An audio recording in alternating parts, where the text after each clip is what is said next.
You're not bad either, damsel. Still a big bitch, but in a good way. Righteous. You know, you just may have an anarch soul. I'll let you chew on that, Cammy. Some of the boys might have overheard our conversation and gotten the impression I've gone soft. Somebody in this joint's gotta lack the restraint to keep their mouth shut. Maybe. See you later, damsel.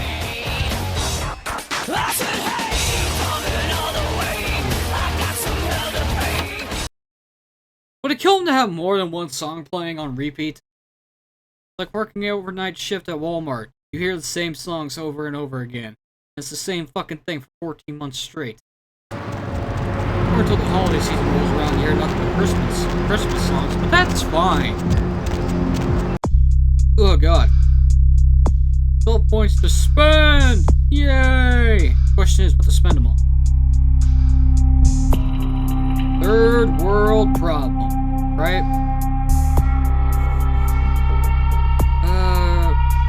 Now to report back to Strauss, then deal with Keisha, then head back to the apartment, because I believe once we're done with Strauss, we get an email for another quest that was added by the Plus edition of the unofficial patch. So let's head back to Strauss.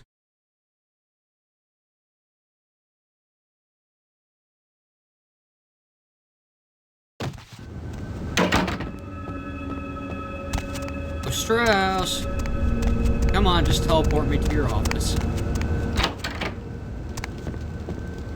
Hello, Neonate. How can I be of assistance?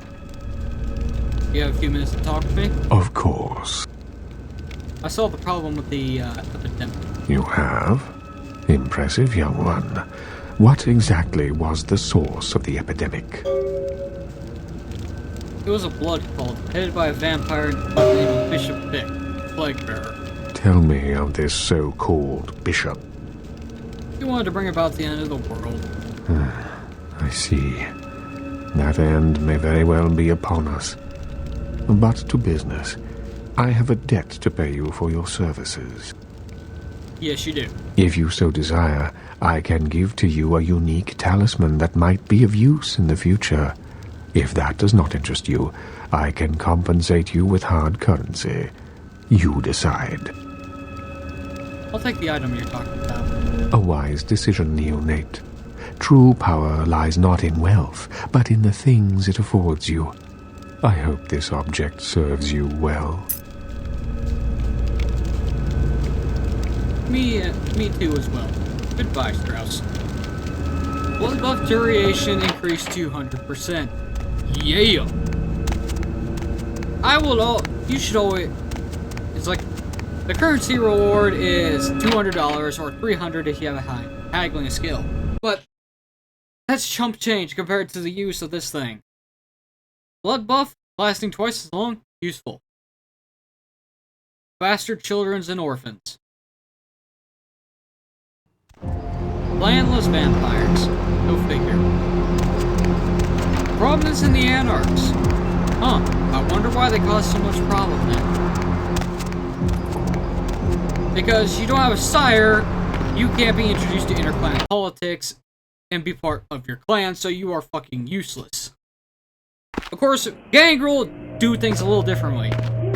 When a gangrel child is embraced, you're gonna get some lore on this shit. Not 100% accurate, but I think it'll do just fine. When the gangrel is embraced, whether it be from city gangrel or natural gangrel, being a gangrel that's outside the city, they're actually left alone for a number of time. Whether it be from a days to a week, maybe even a month. And if they survive, their sire comes and welcomes them into the clan. Now, there are some exceptions where the sire does not, but let's talk to Bishop before I explain this. The kind's fate was sealed the moment he entered. Do not waste time debating the morality. If a man walks into a tiger's domain, it may result in his being devoured. So it has. Morality? Fuck it. Let's talk about the artifacts now. Yes, I am searching for 2 items I have tracked to this area. One, I believe, may be in one of the local museums. I have not yet searched them all. The other I believe to be in the Giovanni's possession, though I have not confirmed it. For these items, I will exchange items of similar worth. Fair enough. Tell me about the item you think is in the museum. A fetish is described in a 19th century chronicle of a British platoon's encounter with a local tribe. Soldiers would go missing in the night and be replaced by these fetishes. It may be valuable to my studies. And the other artifact? It is used to communicate with certain entities otherworldly. It is a tome called the Voce del Morte.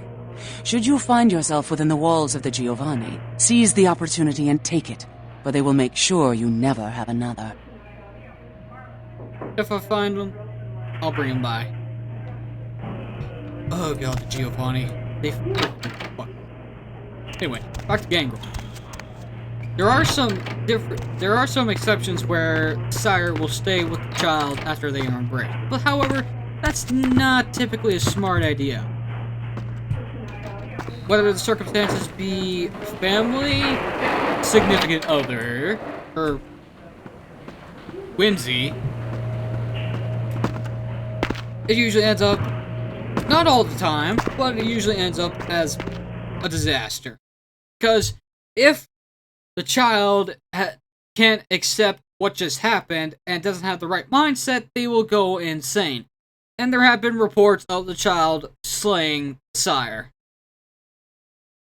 Which normally doesn't really happen, because if a kindred that's freshly embraced is able to give the final death to a stronger vampire right off the bat, something's very wrong with that picture. Not to mention if they debilitize, basically drink the older kindred's blood,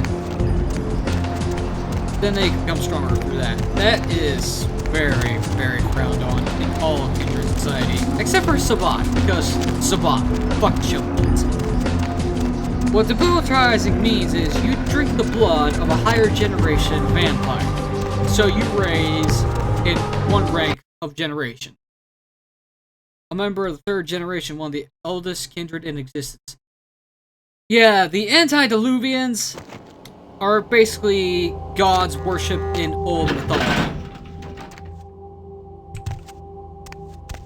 The reason why the Camarilla came into existence is because the Venture Methuselahs figured ruling in the shadows is better than ruling in the open and being worshipped as gods. Which was pretty fucking accurate. What the fuck? Heather just teleported. Shit. Anything new? Anything I can do for you? Tell me about yourself. Me? I am not so special, you know? I go to college. I'm majoring in fashion design. I think I'm pretty creative. I just started school a year late because my parents died. Car crash. I didn't really have anyone special in my life until you came along. How sad. Don't worry. I'm always here for you, dear Heather. Wait here. Don't worry. I'll be back. Now let's see if I was right.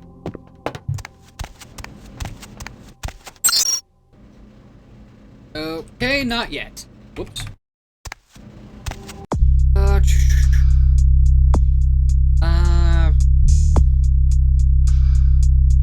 Wait. It was either the pest. Wait, I think I need to complete Carnival of Death. That's what I was thinking of. Okay. Gonna say, if it gives me this early, holy shit. Because if it gave me this early, you are not prepared for the encounter that fucking quest gives you. Mainly because you're dealing with an asshole who uses a fucking endgame firearm on you and you'll die very rapidly. But yeah. The only thing I'll have to do is head to the Malkavian Primogen's home in the Hollywood Hills. Oh boy. Entering into the insane asylum. Literally. Because the Malkavians are batshit crazy.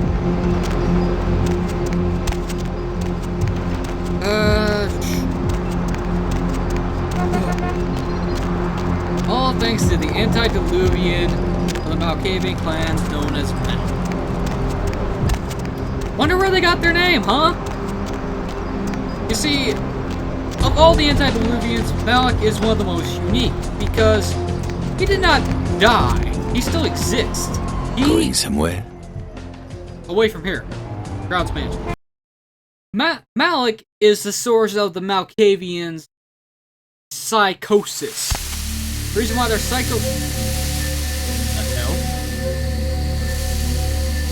You! What are you doing here? I might ask you the same thing, Nines. No? That really wasn't a yes or no question. You should get out of here. This place is bad news. Pardon me. Huh?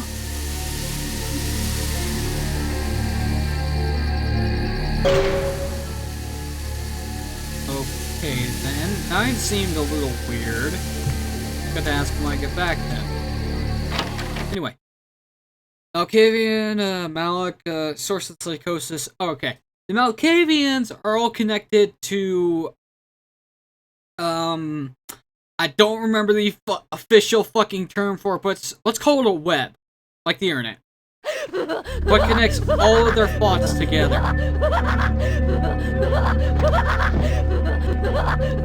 And this place is filled with mental patients. I find it funny that if you snap the neck of females, it gives you the male sounding. Anyway. Something just doesn't feel quite correct. No shit. Whoa, some lag. Die in 2 hits. How much do you die in? What the? Bitch!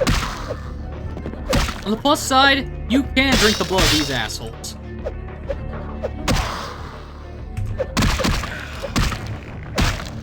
Motherfucker. Come here, Hannibal.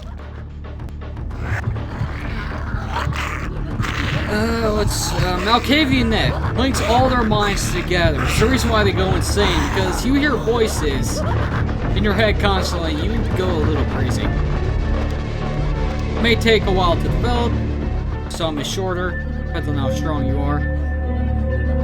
I'm assuming that's Grout. It is quite peculiar, the happenings I've been made to witness for my supernatural longevity. I am thinking of one unfortunate phenomenon in particular, of unique interest to my station, both as a professional and as a sufferer of this vampiric condition. It seems the stream of time has begun to erode the moorings of my chosen course of study, for the methodologies that gave birth to psychology are slowly disappearing. I find myself